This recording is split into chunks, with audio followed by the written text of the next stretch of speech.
I'm standing in front of all of you today about to yap for 30 minutes.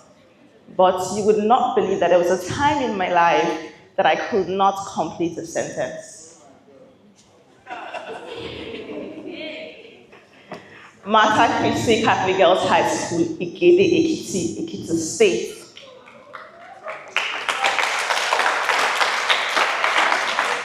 It is a chilly morning, and I'm standing on the assembly ground, Hamatan, so I could feel the goosebumps on my skin. And we just finished reciting the national anthem and saying the pledge, so everywhere is quiet. And I hear these voices. First, I hear the voices, and then I see them, 2 students, impeccably dressed, and they're standing on the assembly looking so great, and they're reciting the news, the morning news. It's a Monday morning. We usually have Monday morning news segments. And I was just lost in thoughts, admiring them, the eloquence of the speech, the way that they commanded the assembly ground. And I was just wishing that that could be me someday, just like imagine me on that stage, reading the school news, feeling respected, feeling like I could do something. And then, boom, I hear the teacher's voice. Mr. Aina was our PE teacher, and he was making announcements about something I can't remember anymore. Anyways, that brought me back to reality. And I had to quickly remind myself that this was just a pipe dream. There was no way a girl with a stutter like me could face a crowd and cast news and what dreams. So I had to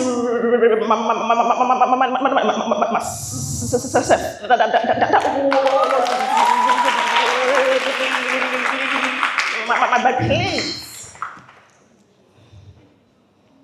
A wave of sadness washed over me.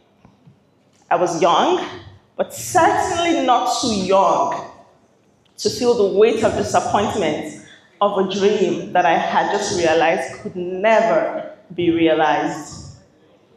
There was nothing I could do. It was indeed an impossible dream, and I had to come to terms with reality.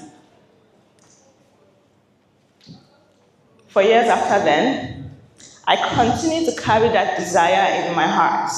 But alongside it, I carried the identity that I was a stammerer. And stammerers were not made for stages. It was not until I attended a Model United Nations conference in Abuja at 14, and I saw kids my age on stage again, speaking in front of people boldly, confidently, that I decided stutter was not my identity. It was a mere circumstance, and in that very moment, I became determined to overcome it.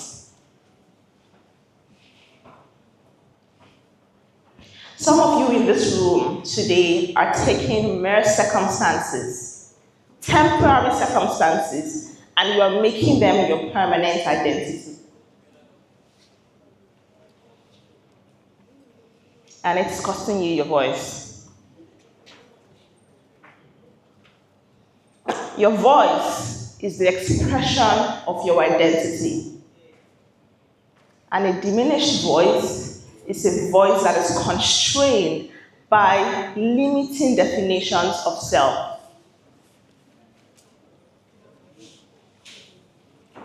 A voice can be diminished in 2 ways: from inside out or from outside in. From inside out would happen when a circumstance would prompt. It's like it goes in a circle. It's a circumstance that becomes an identity, then the identity will become a belief, then the belief will become a behavior, and then that behavior becomes that diminished voice.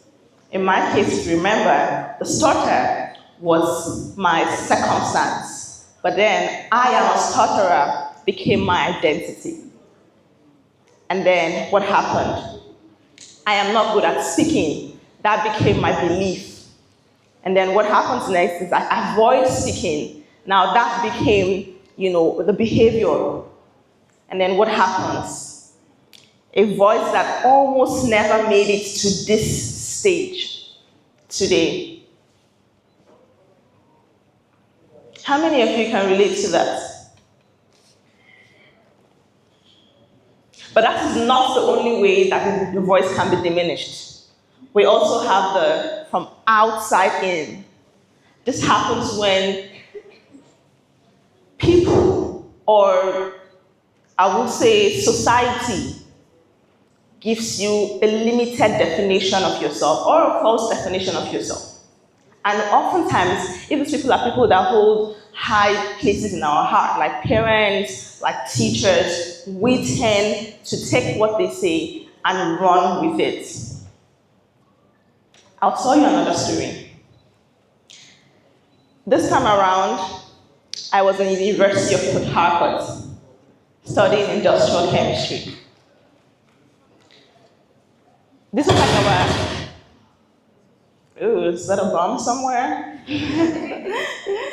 This was one of our first classes as 200 level students. If you're in university, you know that in 200 level, you start having like the departmental courses. So it's like a smaller class. And I had gotten ready that day like I usually would, I'm a baby girl. I wore my pink top, I wore jeans, I did my hair, put a pink clip, what I wore, pink shoes, color blocking shoes, I remember, heels, hello.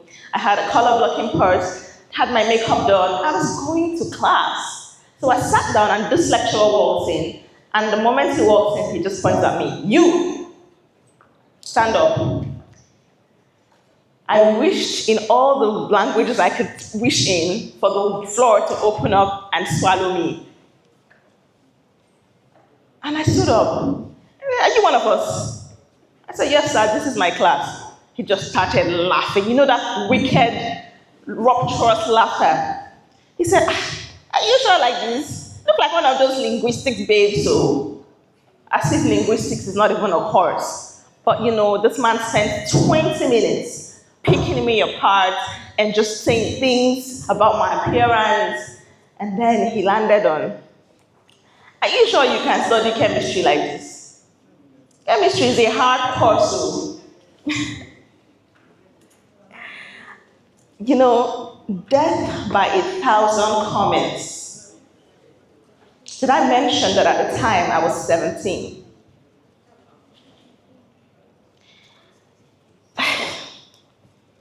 After that incident, I began to feel like I didn't really fit in there.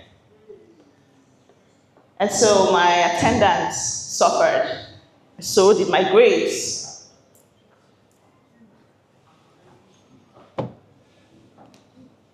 I almost dropped out of school. This is an experience that it's painful to share sometimes because this is supposed to be my lecturer, someone whose voice I would hold in high esteem. But you see the pattern again here? This time around, it was not a circumstance. It was an outside opinion. But we'll call this an external definition from a higher authority. So the external definition comes, and then I take it, and it becomes an identity that I cannot be pretty and smart at the same time, right? And then that becomes what? It becomes a belief that I cannot make it in chemistry, or then that belief becomes a behavior, what I stop going to classes, and then that behavior becomes a diminished voice, almost not graduating. But thank God I graduated. Hallelujah. So yeah, same pattern. One, outside in, the other, inside out. At 9, I almost diminished my own voice. At 17, I almost let somebody else diminish my voice. Interesting. I'm sure a lot of us listening to me right now can relate to at least one of the circumstances. Outside in, anybody? I'm not seeing hands. I think I'm the only one. Ah, okay. Inside out, anyone? Oh, we have more inside outs than outside in. Some of us, we have both. We deal with both. So how do you know that you're dealing with a diminished voice? Because a diminished voice is not always silent. Sometimes it speaks, but smaller than it should. It can take different forms. One of them is, it looks like self-censorship. You're in a group or you're gathering, people are talking. You have something to say, or you choose to stay silent. It can look like mitigated speech. Each time before you speak in class or in a meeting, you start with, I could be wrong, oh, but. Sorry, oh, but. What are you apologizing for? Having an opinion? It can look like shrinking ambitions. Maybe that one is too big for someone like me. I came from Ijebu. People from my area, we don't achieve things like this. You know, I'm a girl. Those political things are men, masculine, are for men. That is a diminished voice in action. It can look like permission seeking. Am I allowed to do this? Everything you want to do, it's 501 permissions you have to seek from everybody, minus yourself. That is a diminished voice. It can also look like playing small. Who wants to be the coach rep? You know you can be the coach rep, but before they will not start saying, you start avoiding doing things. It can also look like believing that success is not achievable for women. Some women, when they see another woman winning, they will be like, I wonder who her sponsor is. Who told you women do not become successful on their own merits? That thought process is from the way that you see yourself. Because you're a woman, that means you think within yourself that women are not capable of accomplishing things on their own merits. That is an example of a diminished voice. So it's not only about the inability to speak, it is also the inability to fully express who you are. The sad thing about diminished voices is that when it happens, it's not only the person whose voice has been diminished that suffers. Everybody else bears the consequence. Why? When voices are diminished, talent stays hidden, ideas never get shared, leaders never step forward. Because a voice that is diminished, how does it affect us? That's a perspective that is lost. That is a leader who never steps into position. That's the problem that is never solved. That is an innovation that never sees the light of day. So we imagine Albert Einstein never used his talents. Think about all the things that make your life comfortable and pleasant today. Imagine the person attached to that invention and never brought forward their intention because of a diminished voice. I wonder who in history's diminished voice has robbed off of some beautiful invention. We never know, but it is true. And you know, what is true of a woman is true of a nation. For centuries, women have been socialized to, follow rather than lead, to support rather than to decide, to listen rather than to speak. In fact, one of the most disgusting messages that I ever preached to women or girl children is women are to be seen, not heard. Says who? And then people are going to be asking, why are many women not even going up for political leadership? Why are they not going to go and become politicians? Why don't they even apply? It's because the voice is even diminished long before the opportunity is ever denied. When you've already trained them that is not their place, what happens? Remember the loop? And then we challenge how we have few women in leadership, and people think it's a fight against men. No, it's not. It's not a fight against men. What they fail to see is how much Nigeria itself is losing in perspective, in innovation, in talent, and in solution.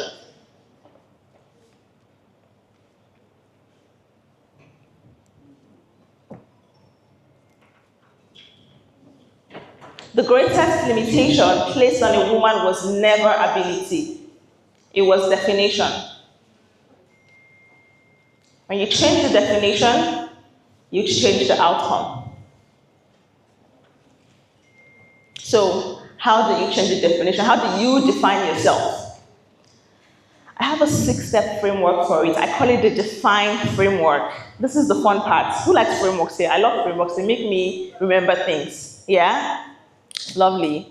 The define framework is pretty much, it starts with D. Discover who you are. You need to spend that time with yourself, asking yourself the questions. Who am I? Who you are is not really your name. It's not your title. It is your values. It's your interests, your energy, your strength. It's a combination of all of those things. So how do you know those things? Spend time with yourself, really trying to figure out who the person beneath your this facade is, right? Also, the next one is E. Examine the definitions you've inherited. What have they said to you that you believed? Do you really believe it, or just because somebody said it? Sit down with those definitions. You know what I like to do? I like to write everything somebody has told me about myself. Because I get to choose. It's me who gets to choose if it's true for me or not. Nobody knows me better than I know myself. Who agrees? So what do I do next? I free myself from the limiting definitions. That is F. I take a paper and a pen, my favorite exercise, I write everything down, and then I write the opposites of those things, and I paste the opposites, and I tear the ones that are limiting beliefs. You cannot be beautiful and smart, says who? Tear. Beauty, brains, and I added the bag, paste. You cannot reclaim. You see, I love the fact that we have so much free will in life. Who believes, who agrees with me? You design your life, you're the author. And what do authors do? Authors write the story the way that they want it to go. If only we knew how much power we had over the life that God gave to us, we would never stay where we're not wanted or play small. I digress. I intentionally choose your identity. Same thing, authorship. What kind of life do you want to live? Write that whole life. Write it from the beginning to the end, A to Z. It's called scripting. If you read my book, I explain how to script the life that you want. Some people say, oh, it's just fantasy. Well, let's start with fantasy. Then we'll figure out how to make fantasy our reality. And nurture the woman you want to become. I've been kissing this remote since. Oh, wow, with this microphone. So identity is not only built through declaration. You won't just say beauty, braids on the back, clock it, and you're just going to become her. You are going to need to do the work it takes to become her. James Clear said every action is a vote for the type of person you want to become. So what actions are you taking daily, deliberately, to morph into that woman who you have now scripted? Okay? E, now we're at E. This is the last one of this framework. Express your identity.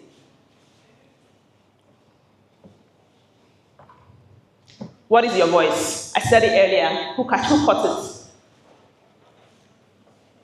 Your voice is your identity expressed.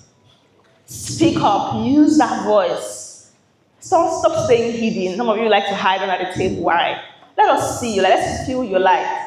Now that you know who you are, let us feel her. Let us hear your thoughts, your opinions. Okay, so basically discover who you are, reject who the world says you must be, intentionally become who you were created to be. But self-definition is not the end. Because after you've defined yourself, your life has to become an expression of that definition. This is where I have my DARE framework. But because of the time, I'm just going to skim through it, okay? Because I already got a timer. But if you want to go deeper into my frameworks and how to build the life that you want to, you can read my book. It's called Beauty, Brains in the Bag. Everybody in this room, actually, I think you need to read it. And thankfully, because I'm here today, I brought some copies so you don't have to pay shipping. Love the clouds, love the clouds. Okay, so I'll have a whooping 40% discount. My team is gonna kill me for it, but I mean, I love you guys, so why not? So instead of paying 25,000 naira, you can get it at 15,000 naira. So yes, I will also sign the copies, so you get a free signed copy. Yeah.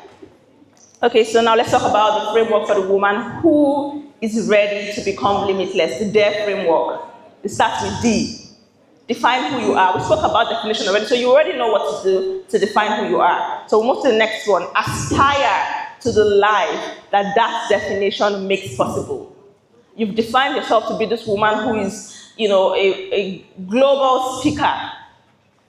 What does that woman look like? Aspire to her. Don't limit yourself in the breadth and depth of your aspirations. If you hear my aspirations, you will know that I'm really delusional. But that's it. They say delulu is a solulu. Right, so now rise into that woman that the life requires. It takes us back to the actions, right? Some of us just want to imagine her, but we don't do the work to become her. But the difference between the aspiration that you have and actually the becoming is in the work that you're refusing to do. So you need to get on your Zoom, you need to get that work done. Am I communicating? Lovely. Lastly, expand. Use the life you have built to lift other people into theirs. I just believe that our lives are not meant to be lived for ourselves alone. We are here on earth to let our light impact other people. And especially as women, not to add more burdens to our already pressured lives, but as a woman, part of your job is to eliminate the path for other women to walk through. And sometimes you don't do that only just by, doing your work. You do that by amplifying your work. Because another woman seeing your work would be inspired to know that that's possible for her too. When you are trying to choose what you want to be as a child, you look around you, people that look like you who are going to inspire you to decide who you can be. So as a woman, the moment you become and then you make who you are visible, you have just lit the torch for another young girl, 3 years, 4 years, 5 years, 10 years, to know what is possible for her. All right, so define, aspire, rise, expand. Go on and dare to be extraordinary.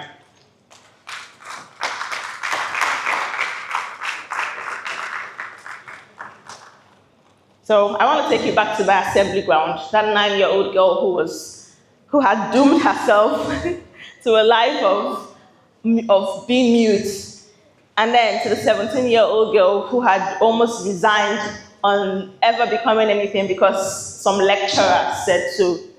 Both of those girls were me. And both of them were living inside limiting beliefs. Some of you in this room are like 9-year-old princess or 17-year-old princess, living inside a definition that is not suitable for you. I'm not good with money. I'm not the type of girl that will do leadership. I'm not the type of girl that will do this one. I'm not the type of girl you already just labeled yourself incapable of so many things because of whatever circumstances, external definitions. I want you to realize right at this moment that these things are not facts about you. They are definitions, and definitions can change.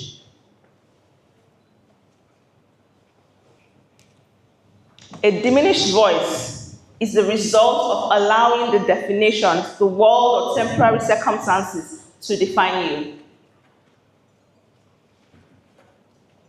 And an undiminished voice begins the moment you define yourself correctly. My name is Princess Agunbiade. I was 9 years old when I decided I will never speak in public. And I'm standing here today.